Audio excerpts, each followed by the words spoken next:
नमस्कार दोस्तों, जय माता की। मैं उत्तम जी। आज हमारे कार्यक्रम में आप सभी दर्शकों का हार्दिक स्वागत है, अभिनंदन है। दूसरे कार्यक्रम मैं लाया हूं जिसका नाम है खुशी जीवन दायिनी है। खुशी जीवन दायिनी है, और अगर खुशी नहीं है तो जीवन में कोई खुशी नहीं है। अगर हम खुश हैं तो हमारे लिए जीवन दायिनी है। हम निरोग रह सकते हैं, स्वस्थ रह सकते हैं, बहादुर रह सकते हैं, तेज रह सकते हैं, ऊर्जावान रह सकते हैं। यानी हर दृष्टि से अगर देखा जाए, अगर हम खुश हैं तो हम बहुत खुश हैं और हम ठीक हैं। लेकिन जैसे ही हमारी खुशियाँ गड़बड़ाती है तो गड़बड़ होने लगती है। कभी तबीयत खराब हो जाती है, कभी रुका हुआ काम नहीं होता है, कोई काम भी नहीं ठीक से हो पाता है, किसी से बन नहीं पाता है, और बहुत सारी दिक्कतें शुरू हो जाती है। इसलिए खुशी जीवन दायिनी है, खुशी जीवन दायिनी है। तो आइए, आपका सभी लोगों का इस कार्यक्रम में हार्दिक अभिनंदन है। दोस्तों, खुशी जीवन दायिनी है, परंतु कैसे, आइए जानते हैं। हमारे भारत में एक जगह है जिसका नाम है चंबल घाटी। शायद यह मध्य प्रदेश में है, भारत के मध्य प्रदेश जिले में। दोस्तों, वहाँ पर नाना प्रकार के दुख और तकलीफ़ों का कारोबार होता है। उसी में कोई डाकू बन जाता है, कोई शैतान बन जाता है, कोई बड़ा डाकू बन जाता है, तो कोई छोटा डाकू बन जाता है। ठीक इसी प्रकार की बात है कि कुछ डकैतों ने मिल करके एक जगह मकान में गए वो लोग डकैती करने के लिए। तो डकैती भी उन्होंने किया। वहाँ से एक बच्चा था, उसको उठा कर ले गए लोग, और बाद में बच्चे उन लोगों को वापस, उनके माँ बाप को वापस नहीं कर सके वो। तो दोस्तों, इस तरीके से उनके माता पिता बहुत दुखी होने लगे, और डकैतों ने उस बच्चे को बड़ा डाकू बना दिया। जब उनके माता पिता को यह बात पता चला कि यह नाम का जो डाकू है मेरा बेटा है, उनके माता पिता को भी काफ़ी कष्ट हुआ। उनके माता पिता ने भगवान से प्रार्थना की। वह डाकू बेटा एक दिन घर आया, फिर माँ बाप की हालत को देख करके वह गया नहीं।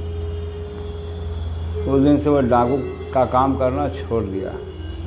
माता पिता ने सोचा कि चलो भाई, अब खुशी की बात है, बेटा मेरा अब डाकू नहीं रहा, अब शरीफ लड़का बन गया है। यह सोच करके उसके माता पिता ने अपने बेटे की शादी कर दी।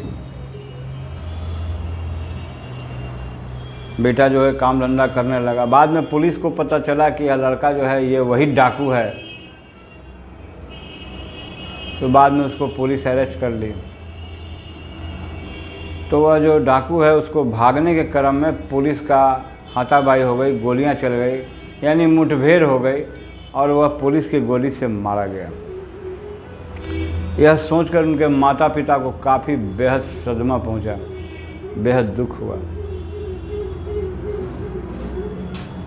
वो रात दिन दुखी रहने लगे। अब तो उनका कोई सहारा भी नहीं था, एकमात्र एक बेटा ही सहारा था उनका, वो भी छिन गया। तो जब खुशी चली गई घर से, तो दुखों का आगमन हो गया मेरे प्रिय भाइयों। अब आप ही बतलाइए कि किसी का एक बेटा हो और वह ना रहे तो कितने दुख की बात है। लेकिन कहते हैं ना कि जिसका कोई नहीं उसका ईश्वर होते हैं। ठीक ऐसा ही होता है। बहुत दिनों तक ऐसा ही चला। माँ उधर उदास बैठी है, पिताजी इधर उदास बैठे हैं, घर में एकदम सन्नाटा था, कोई हंसने वाला नहीं, कोई बोलने वाला नहीं। उन माता पिता का दुख देख करके भाई हम भी दुखी हैं, या कोई भी लोग देखेगा तो दुखी हो सकता है।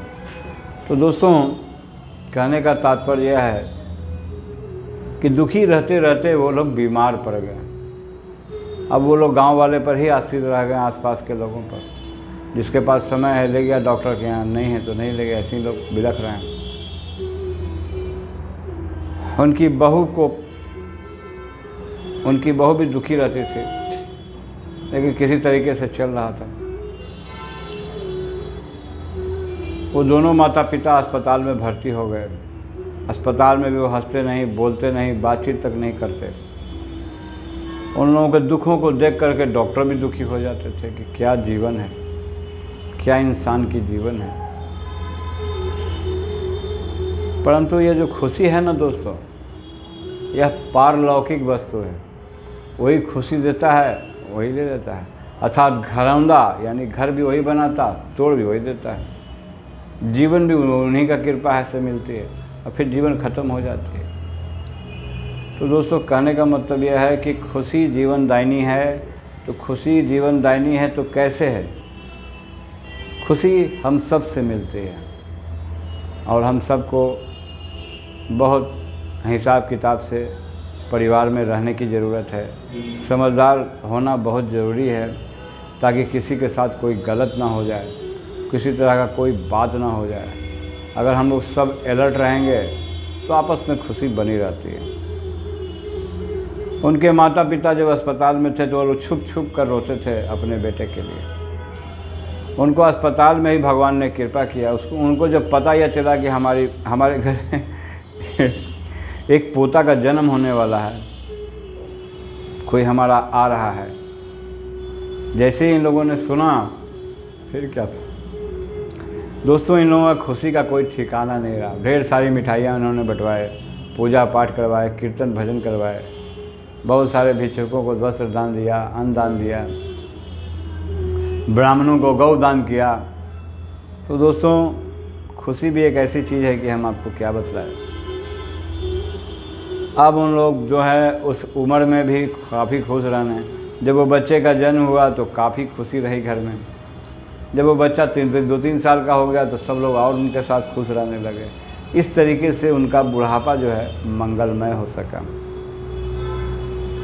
और उन लोग जो इतने बूढ़े थे, बीमार थे, इस बच्चे के खुशी को पाकर उनकी बीमारियां भी ठीक हो गई। वो लोग खुश रहने लगे और उनका जीवन भी बढ़ गया। आपको पता है वो लोग 95 वर्ष तक जीवित रहे। तो दोस्तों, खुशी जीवनदायिनी है। हम अब प्रयास बस इतना करें कि हम लोग खुश रहें, जिससे कि हम लोग बीमार ना पड़ें और हमारी आयु कम ना हो। तो दोस्तों, खुशी जीवनदायिनी है, तो खुश रहने का प्रयास करें, दूसरों को भी खुश रखें। जय माता की। नमस्ते।